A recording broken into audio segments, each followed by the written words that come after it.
जिस Hollywood singer ने छुए थे मोदी के पैर, उसने राहुल गांधी पर ऐसा क्या कहा जो हर कांग्रेसी को सुनना चाहिए। 18 साल के सियासी सफर में जो राहुल नहीं समझ पाए वो इस महिला सिंगर ने सिर्फ 18 सेकंड में ही समझा दिया। जिसके मुरीद हैं जॉर्ज डब्ल्यू बुश, ओबामा और ट्रंप, उसने क्यों छुए मोदी के पैर, 6 महीने बाद खोला बहुत बड़ा राज। ये है हॉलीवुड सिंगर मैरी मिलबेन। ये वीडियो तो आपको याद ही होगा। राष्ट्रगान गाने के बाद मैरी मिलबेन सीधा पीएम मोदी की ओर बढ़ती हैं और पैर छू लेती हैं। वहां पर बैठे लोग आश्चर्य से इधर उधर देखने लगते हैं, क्योंकि ये महिला हिंदुस्तानी मूल की नहीं है कि पैर छूने के संस्कार हिंदुस्तान से मिले होंगे, बल्कि मैरी मिलबेन अफ्रीकी मूल की हैं। ऐसे में कई लोग ये समझ नहीं पाए कि उन्होंने पीएम मोदी के पैर क्यों छुए। इसका जवाब उन्होंने अब दिया है। पहले वो सुनिए, फिर बताते हैं कि राहुल गांधी पर मैरी मिलबेन ने ऐसा क्या कह दिया जो हर कांग्रेसी को सुनना चाहिए।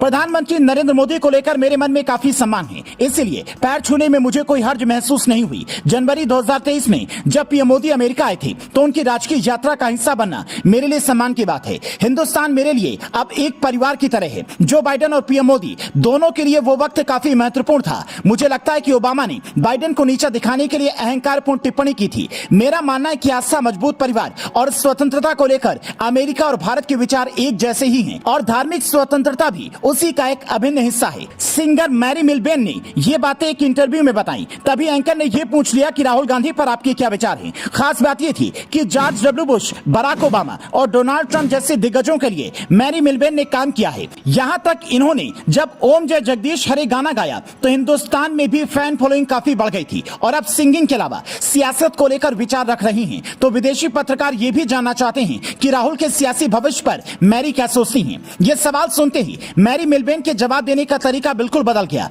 उन्होंने कहा, मैंने उनके भाषणों और विचारों को समझा है, पर ईमानदारी से कहूं तो मैं पर्सनल राहुल गांधी को नहीं जानती, इसलिए उन पर कोई टिप्पणी नहीं करना चाहती। पर इतना जरूर कहना चाहूंगी कि कोई भी देश लंबे समय तक ऐसे नेता का समर्थन नहीं कर सकता जो लगातार अपने देश के बारे में नेगेटिव बातें करते रहें। एक सच्चा देश का नागरिक अपने देश की तारीफ करता है, अपने देश को अहमियत देता है। पीएम मोदी की तारीफ इसलिए भी होती है क्योंकि वो कभी देश को लेकर नेगेटिव बातें नहीं करते। अब जरा खुद सोचिए, जो महिला सिंगर हिंदुस्तानी नहीं है, जिसका हिंदुस्तान से कोई खास नाता नहीं रहा है, उसे अगर राहुल गांधी के विचार नकारात्मक भरे लगते हैं तो सोचिए करोड़ों हिंदुस्तानियों को इस बात पर कितना गुस्सा आता होगा जब राहुल गांधी ये कहते हैं।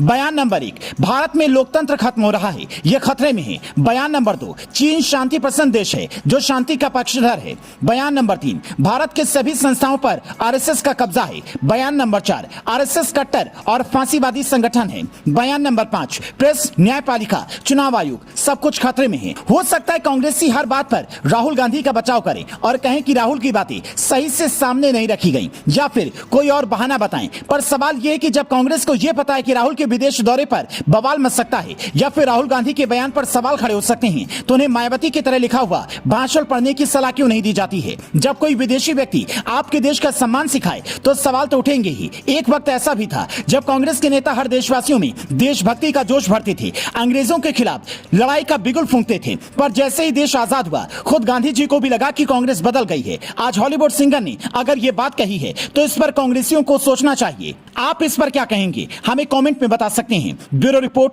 Leading Bharat TV.